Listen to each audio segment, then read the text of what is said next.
നിലമ്പൂർ പെരുവമ്പാടത്ത് നിലയുറപ്പിച്ച് അക്രമകാരിയായ മോഴയാന. വനപാലകർ പട്രോളിംഗ് നടത്തുന്നതിനിടയിൽ കാട്ടാന വീട്ടുമുറ്റത്ത് നിർത്തിയിട്ടിരുന്ന കാറിന്റെ ഗ്ലാസ് തകർത്തു.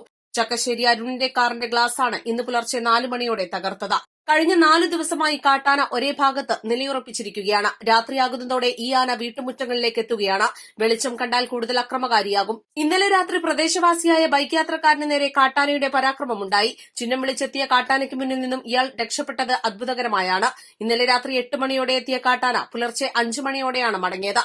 വനപാലകർ പട്രോളിംഗ് നടത്തുകയായിരുന്ന സ്ഥലത്ത് നിന്നും 200 മീറ്ററിനുള്ളിലാണ് കാറിന്റെ ഗ്ലാസ് തകർത്തത്.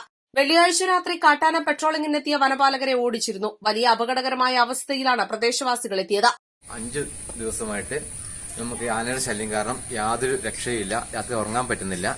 അതുകൂടാതെ തന്നെ നിർത്തിയിട്ടിരിക്കുന്ന ബൈക്ക്, കാറ്, അങ്ങനെ എല്ലാ വാഴ എന്തായാലും നശിപ്പിക്കുകയാണ്. ആൾക്കാരെ ആക്രമിക്കാൻ വരികയാണ്. എന്നെ ഒരു ദിവസം തന്നെ 2 പ്രാവശ്യം, പിറ്റേ ദിവസം ഒരു പ്രാവശ്യം നേരിട്ട് ഒന്ന് ആക്രമിക്കാൻ വന്നു.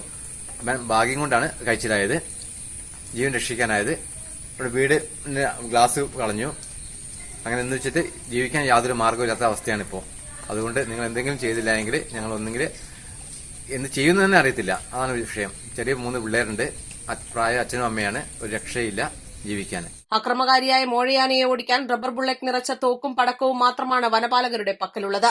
പ്രദേശവാസികൾ മാത്രമല്ല, പെട്രോളിംഗ് നടത്തുന്ന വനപാലകരും ഭീതിയിലാണ്. East Live, Nilambur.